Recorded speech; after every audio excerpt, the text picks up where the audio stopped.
Cuando vi a mi mujer salir del portal a las 10:15 de la noche, con tacones y ese vestido rojo que juró haber regalado hace años, lo primero que pensé fue que tenía una doble vida. Lo segundo que pensé fue que soy un imbécil. No por sospechar, sino por haber tardado tanto en hacerlo. Porque las señales estaban ahí, el móvil que ya nunca dejaba a la vista, las reuniones de Lampa que ahora duraban hasta la medianoche, los silencios incómodos durante la cena que antes llenábamos con bromas o discusiones tontas. La vida, cuando se va al carajo, no lo hace de golpe. Va avisando. Yo simplemente no quise mirar. La seguí sin saber exactamente por qué, sin ningún plan, solo con la necesidad irracional de ver a dónde iba. Caminó unas 5 calles, mirando constantemente el móvil y sonriendo como una adolescente. La sonrisa fue lo que más me jodió. Esa sonrisa era mía. O al menos lo había sido. Cuando se metió en el coche de un tipo que no reconocí, me quedé congelado en la esquina, con las manos en los bolsillos y el corazón bombeando rabia y una tristeza que todavía no sabía nombrar. No hicieron nada que confirmara lo que yo ya intuía, pero no hacía falta. A veces, la traición no se ve. Se siente. Al volver a casa no pude dormir. Me senté en la cocina con una cerveza caliente, sin abrirla, solo girándola entre las manos mientras repasaba mentalmente cada momento de los últimos 2 meses. Los viernes en que llegaba tarde sin explicación, las duchas a horas extrañas, las llamadas que decía eran de su madre pero que cortaba demasiado rápido. No es que quisiera descubrirlo. Es que ya no podía seguir haciendo como que no pasaba nada. Al día siguiente, me levanté antes que ella. Preparé el desayuno como siempre, le serví el café y no dije ni una palabra mientras ella hablaba sobre lo mucho que tenía que corregir ese día. Yo solo la miraba, y no podía evitar pensar que estaba frente a una actriz. Una buena, además. Capaz de besarme por la mañana mientras planeaba con otro cómo follárselo por la noche. Lo único que me preguntaba era cuándo había empezado. ¿Cuánto de nuestra vida era real y cuánto era fachada? ¿Había fingido todas esas veces que decía que me amaba? ¿O solo las últimas? Y más importante aún, ¿qué carajo iba a hacer yo ahora? Esa misma tarde decidí no hacerme más el idiota. Fingir normalidad me estaba consumiendo y no soy bueno mintiendo con la cara. Volví del trabajo a las 6, como siempre, pero en vez de sentarme a ver la tele o distraerme con el móvil, empecé a revisar cosas. Me metí en su portátil, en su tablet, en cualquier aparato donde pudiera haber una pista más clara. No me importaba ya si eso era una invasión o si algún día me lo echaba en cara. Quería saberlo todo, con pelos y señales. Si me iba a doler, que doliera de verdad, no a medias. Y ahí fue cuando lo encontré, una carpeta oculta con conversaciones exportadas de WhatsApp, guardadas como si alguien estuviera haciendo un respaldo, como si lo suyo fuera tan importante como para querer conservarlo. Había audios, fotos, capturas de pantalla de mensajes, todo con un contacto guardado como Aitor de inglés. Lo abrí con un nudo en el estómago que me duró toda la noche. Era un tipo de su instituto, aparentemente profesor de un curso de refuerzo en horario vespertino. Alto, moreno, con ese aspecto de gimnasio que no te miran en la calle pero que en las fotos parece el protagonista de una serie barata. En las conversaciones ella no era la mujer que yo conocía. No era la madre de mis hijos ni la profesora responsable ni la mujer que me llamaba mi amor antes de dormir. Era otra. Decía cosas que nunca me había dicho a mí, hablaba con una libertad que no conocía y se reía de cosas nuestras como si todo lo que habíamos vivido juntos fuera un chiste privado entre ellos. En una de las notas de voz, él le decía, cuando estás conmigo eres otra, mucho más viva, más tú. No como con tu marido, que te apaga. Y ella respondió con un lo sé, contigo me siento de verdad. Sentí asco. No solo por la traición, sino por la ligereza. Por la facilidad con la que habían convertido mi casa, mi cama, mi vida, en el escenario de una aventura de mierda. Porque no era una historia de amor, no era una crisis existencial. Era solo dos adultos follando a escondidas porque podían, porque les salía gratis, porque pensaban que nadie se enteraría. Cerré el portátil y me fui al baño. Me miré en el espejo durante largos minutos. No era rabia lo que sentía. Era otra cosa. Algo más profundo. Una decepción que me apretaba el pecho como una losa. Me sentía pequeño, inútil, fuera de lugar en mi propia casa. A las 8, cuando llegó Laura, la esperé en el salón. No dije nada de inmediato. Ella entró como si nada, dejó el bolso sobre la mesa y se quitó los zapatos. Me miró y dijo: ¿Qué haces tan serio? Yo solo levanté la mirada y le pregunté, sin rodeos, sin gritar: ¿Quién es Aitor? El silencio fue inmediato. No hubo reacción exagerada, ni fingió confusión. Solo se quedó quieta, mirándome. Y entonces, con una naturalidad que me hizo sentir aún peor, dijo: No quería que te enteraras así. ¿Así cómo? ¿En mi casa? ¿Revisando tus cosas porque ya no me quedan dudas? No era algo planeado. Solo, pasó. ¿Pasó? Repetí casi con asco. ¿Pasó durante cuánto tiempo? ¿Un mes? 3. ¿Desde cuándo llevas acostándote con él? Rubén, no quiero discutir ahora. No estoy preparada para eso. ¿No estás preparada para hablar de la mierda que tú misma creaste? No es tan sencillo. Sí que lo es. Tú elegiste. Ella se sentó en el sillón sin decir nada, con los ojos vidriosos pero sin lágrimas. No me pidió perdón. No intentó justificarse. Simplemente se quedó ahí, como si la conversación ya no fuera importante, como si el daño estuviera hecho y ahora solo quedara recoger los restos. Me levanté y me fui a la habitación. Cerré la puerta y apoyé la cabeza contra la madera. Me quedé así durante minutos que parecieron horas. Todo en mi cabeza giraba. No era solo la infidelidad. Era la sensación de haber estado compartiendo la vida con una desconocida. Cuando me metí en la cama, ella no vino. Se quedó en el sofá. No me escribió un mensaje, no me llamó, no hizo el más mínimo esfuerzo por acercarse. Y eso dolió más que cualquier confesión. Porque si aún hubiera algo que salvar, habría venido. Habría dicho algo. Pero no. Ni una palabra más. Pasaron 3 días sin que ninguno de los dos dijera una palabra más sobre el tema. Laura iba y venía como si todo siguiera igual. Hacía café por las mañanas, preparaba la comida para los niños, dejaba la lavadora puesta, y por las noches se sentaba frente a la televisión sin siquiera mirarme. Yo hacía lo mismo. Mantenía el silencio como si fuera una rutina más. Pero dentro de mí, todo se estaba cocinando a fuego lento. No podía quedarme quieto, tragándome la humillación y esperando a que la cosa se resolviera sola. No iba a permitir que la que rompió todo actuara como si no hubiera pasado nada.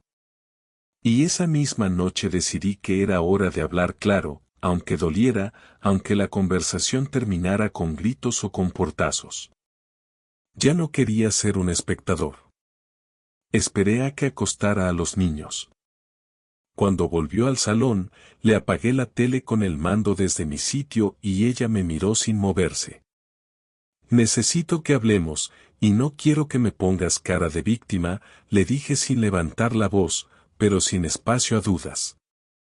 Ya tuviste suficiente tiempo para pensar, para justificarte o para ensayar una excusa. Pero hoy vas a hablar. Ella cruzó los brazos y respiró hondo antes de responder. No hay mucho más que decir. Lo que hiciste el otro día, revisar mis cosas, invadir mi privacidad, ya lo dice todo. ¿Invadir tu privacidad? ¿Eso es lo que te molesta? ¿Que haya descubierto tu aventura revisando tus archivos? No te molesta lo que hiciste, te molesta que ya no puedas esconderlo. Eso es lo jodido. No fue una aventura, dijo bajando la mirada. No fue algo superficial, Rubén. No fue solo sexo. Ah, genial, respondí, sintiendo cómo se me tensaban las manos. O sea que además de follártelo, te enamoraste. Mucho mejor, gracias por el dato. No lo entiendes. Me sentía sola. Llevábamos meses distantes. Tú estabas siempre cansado, siempre con la cabeza en otra parte, y yo. ¿Y eso justifica que empieces a salir con otro a escondidas? ¿Y que me mires a los ojos cada día como si no estuviera pasando nada? ¿Eso es lo que hacen las personas que se sienten solas? No, pero tampoco es fácil vivir con alguien que no te ve, contestó ella, cruzando las piernas con una seguridad que me repateó el alma. No me mirabas, no me hablabas, no me tocabas. Y un día conocí a alguien que sí lo hacía. Que me escuchaba. Que me preguntaba cómo estaba. Y ahí fue cuando me di cuenta de que contigo ya no tenía nada. Entonces, ¿por qué no te fuiste antes? ¿Por qué no me lo dijiste? ¿Por qué no cogiste tus cosas y te largaste con él si tan bien te hacía sentir? Porque tenemos hijos. Porque tenemos una vida. Porque no quería joderles a ellos también. Porque pensé que se me pasaría. ¿Se te pasaría? ¿Qué eras? Una adolescente confundida. Te fuiste a la cama con él más de una vez, Laura. Eso no se pasa. Eso se planea. No te debo explicaciones sobre cada paso que di. No estoy aquí para que me juzgues como si fueras un santo. Porque tú tampoco eres perfecto, Rubén. Nunca dije que lo fuera, pero al menos no me acosté con nadie a tus espaldas. No mentí. No usé a los niños como excusa para seguir haciendo lo que me daba la gana. No inventé una doble vida. Eso lo hiciste tú. Laura no respondió. Se levantó del sofá y caminó hasta la cocina. Yo la seguí. Ya no quería que escapara, que se escondiera detrás de una pared o de una puerta. No más silencios cómodos.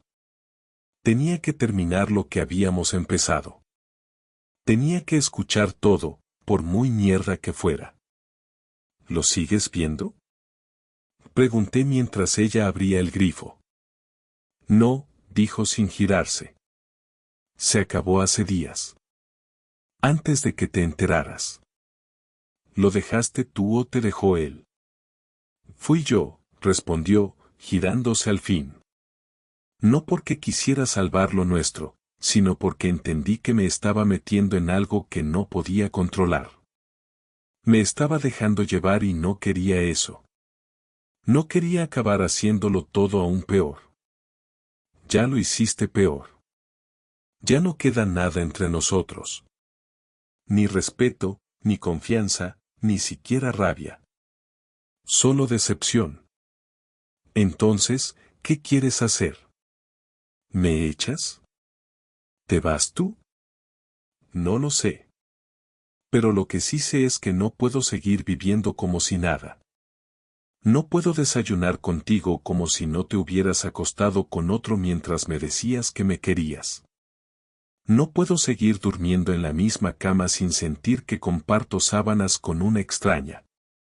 Ella no dijo nada. Se quedó apoyada en la encimera, mirando al suelo. Y yo me di la vuelta y me fui a la habitación. No quería que me viera llorar. Ni siquiera quería sentir que eso todavía me dolía. Porque lo que más duele no es la infidelidad, sino darte cuenta de que para la otra persona ya no vales nada. Después de aquella conversación en la cocina no volvimos a hablar más del tema durante casi una semana. Ella seguía durmiendo en la cama matrimonial como si nada y yo empecé a dormir en el sofá, con una manta fina que ni siquiera me tapaba entero, más por orgullo que por necesidad. No quería compartir el mismo espacio con alguien que me había mentido tanto tiempo y que encima tenía la cara de seguir actuando como si tuviéramos una familia normal. Durante esos días se lo conté a mi hermano, que fue el único al que sentí que podía decirle algo sin que me saliera con frases hechas o consejos inútiles. Le dije que Laura me había sido infiel con un imbécil del instituto donde trabaja, que lo había descubierto revisando su portátil, y que no sabía qué hacer. Él solo me respondió que no hiciera nada mientras siguiera tan cabreado, que esperara unos días, que pensara bien. Pero yo no quería pensar. Quería hacer algo. Y entonces se me ocurrió. El viernes, mientras Laura estaba en clase, pedí una cita con un abogado especializado en separaciones. Le conté lo que había pasado, sin adornos ni dramatismos, y le pregunté qué opciones tenía si quería dejar todo atrás sin perderlo todo. Me explicó que, aunque la infidelidad no influía mucho en lo económico, si podía ayudar, si podía demostrar que ella había actuado con mala fe o que había afectado emocionalmente a los niños. Me aconsejó guardar pruebas y, si quería hacer las cosas bien, no tomar decisiones impulsivas. Volví a casa con la cabeza llena de planes. No me interesaba tanto castigarla legalmente como hacer que se enfrentara a todo lo que había hecho. Quería que lo sintiera. Que dejara de fingir que no pasaba nada. Que mirara de frente todo lo que había destrozado. Así que me pasé el fin de semana organizando todo lo que había descubierto, capturas de pantalla, audios, correos que había cruzado con él usando su correo del trabajo, fotos que ella pensaba que había borrado. Lo metí todo en un pendrive y lo guardé en el bolsillo interior de la chaqueta. Quería tenerlo encima como una especie de recordatorio de que esto ya no tenía marcha atrás. El lunes siguiente, cuando los niños estaban en el colegio, me senté frente a ella en la cocina y le dije que necesitábamos hablar en serio. No me interrumpió. Ni siquiera se mostró sorprendida. Tengo todas las pruebas, le dije con voz firme. Todo lo que dijiste, todo lo que enviaste, todo lo que borraste. Sé todo. No tienes nada más que esconder. Ella me miró sin inmutarse. Solo se cruzó de brazos y dijo: ¿Y qué vas a hacer con eso? Todavía no lo sé. Pero tú vas a escucharme. Laura se quedó en silencio, esperando. Durante años hice todo lo que pude por mantener esto en pie. No soy perfecto, pero siempre estuve aquí. Siempre fui claro contigo, incluso cuando discutíamos. Y tú, en vez de hablar conmigo, en vez de decirme que te sentías sola o que ya no me querías, decidiste a otro y guardar como recuerdo cada mensaje como si fuera algo que mereciera la pena conservar. ¿Sabes lo que eso dice de ti? Ella abrió la boca como para responder, pero la interrumpí. No, no hables. Ahora me toca a mí. Yo no quiero vengarme. No quiero joderte la vida. Pero tampoco voy a quedarme callado mientras tú haces como si nada. Ya informé a un abogado.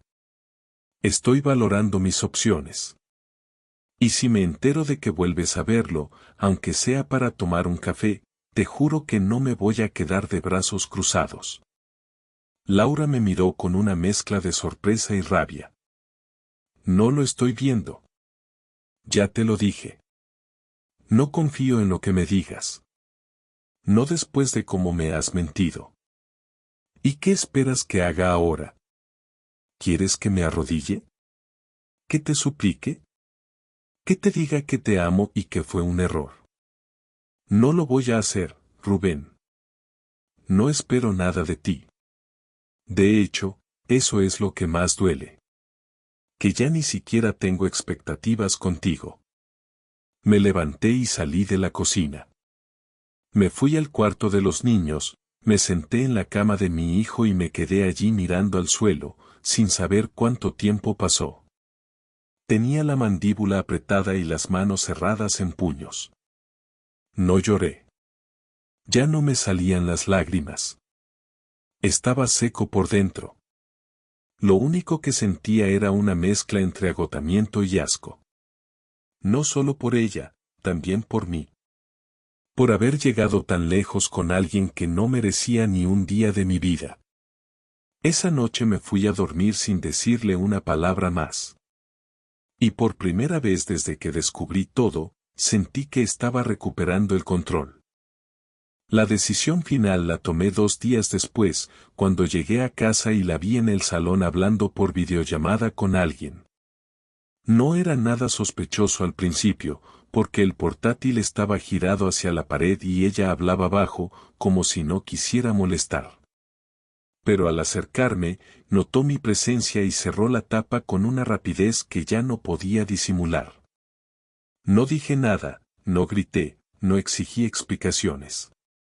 Me limité a mirarla durante unos segundos mientras ella intentaba actuar como si nada hubiera pasado. Fue en ese momento cuando entendí que esto no iba a cambiar, que ella no sentía culpa ni arrepentimiento, que solo estaba aguantando para que yo no tomara medidas más drásticas. Y decidí que ya había tenido suficiente. Al día siguiente por la mañana, mientras ella preparaba el desayuno para los niños, le pedí que habláramos en la terraza. Aceptó sin decir palabra, y cuando cerramos la puerta detrás de nosotros, me miró esperando que dijera algo que le diera otra oportunidad para fingir. Pero no se la di. He decidido que esto se acaba, dije, con la voz calmada pero firme. No hay nada que salvar. No hay nada que reconstruir. No somos una pareja, solo somos dos personas compartiendo casa por inercia. Y yo ya no estoy dispuesto a seguir fingiendo. Ella tardó unos segundos en reaccionar, como si esperara que me echara atrás. ¿Y los niños?, preguntó, con esa voz suya que usaba cuando quería parecer razonable. Los niños lo van a entender. Les vamos a decir la verdad, sin detalles, pero sin mentiras. Que mamá y papá ya no se quieren como antes y que van a vivir separados. Nada más. No pienso usarles como excusa para quedarme en una relación rota.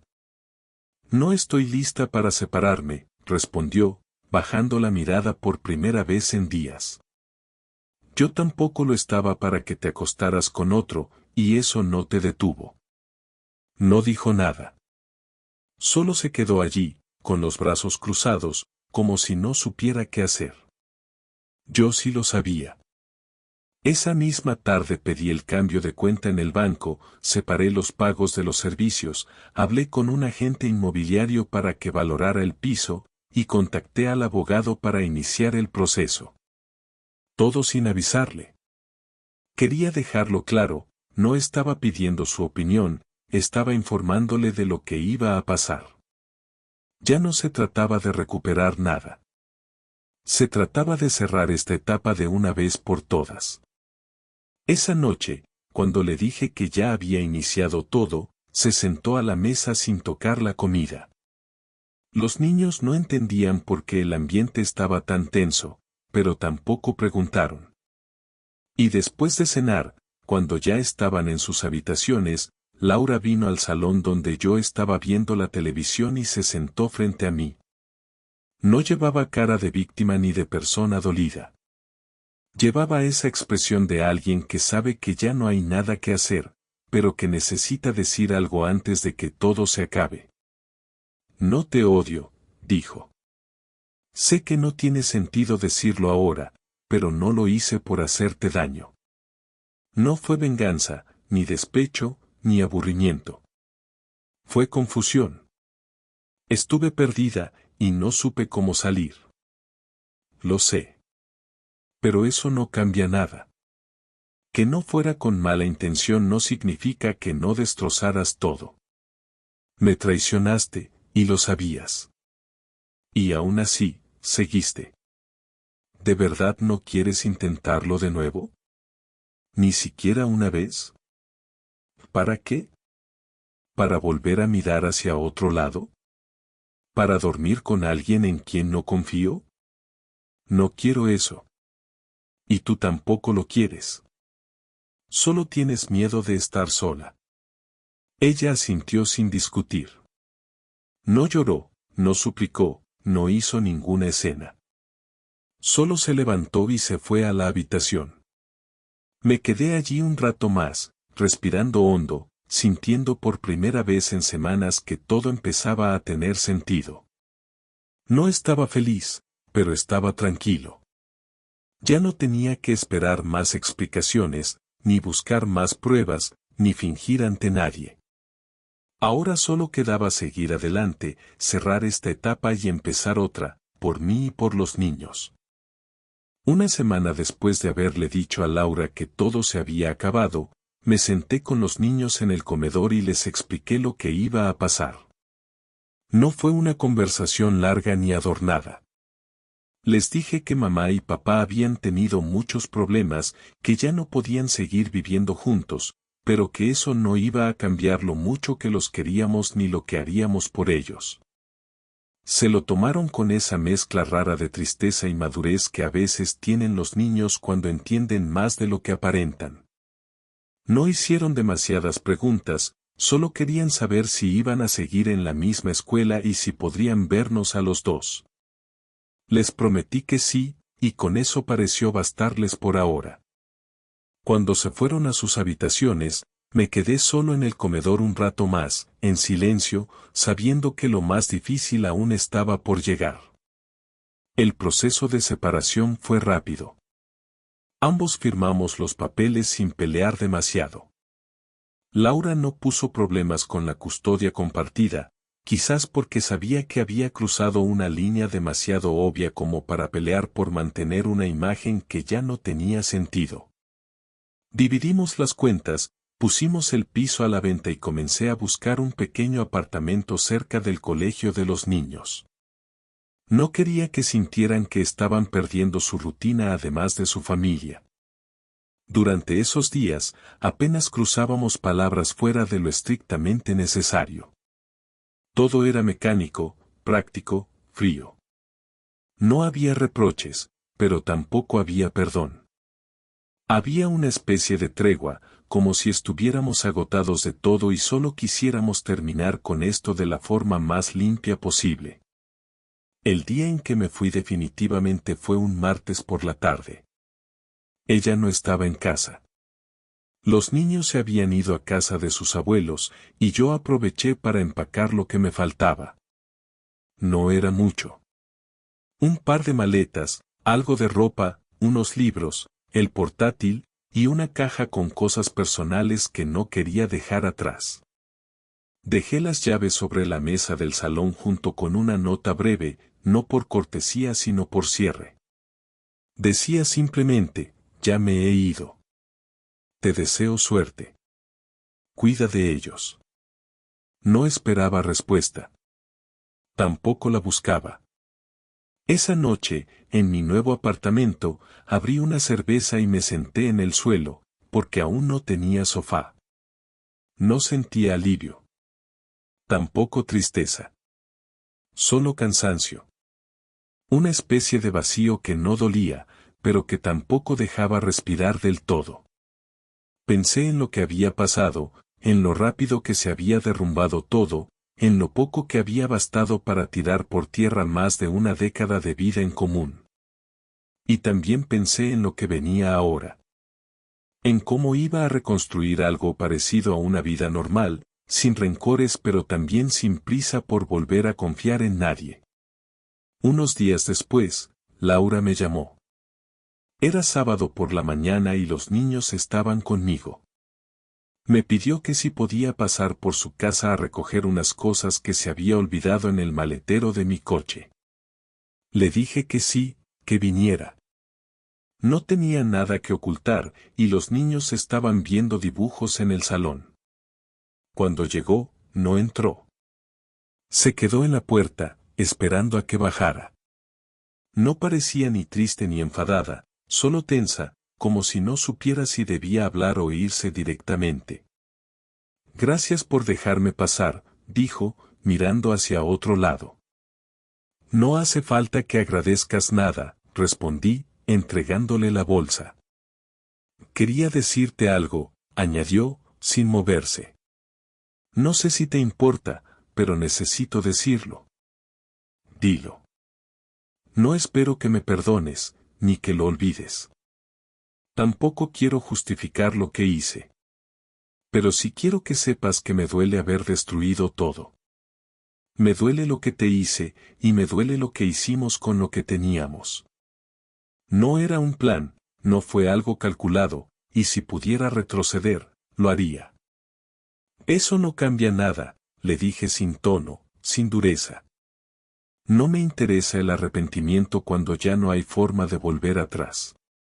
Solo quiero estar en paz. Y que los niños estén bien. Lo demás no me afecta. ¿Algún día vas a poder hablarme sin ese muro? No lo sé. Pero hoy no es ese día. Ella asintió, cogió la bolsa y se fue sin decir nada más. Cerré la puerta y volví al salón, donde mis hijos seguían como si nada.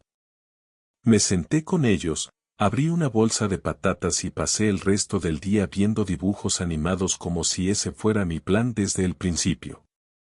Y quizás lo era. Volver a lo básico. Comer patatas en el sofá, escuchar a los niños reír, y no tener que pensar en lo que ya no podía cambiar. Porque a veces la mejor forma de seguir adelante no es entenderlo todo, sino aceptar que no hay nada más que entender.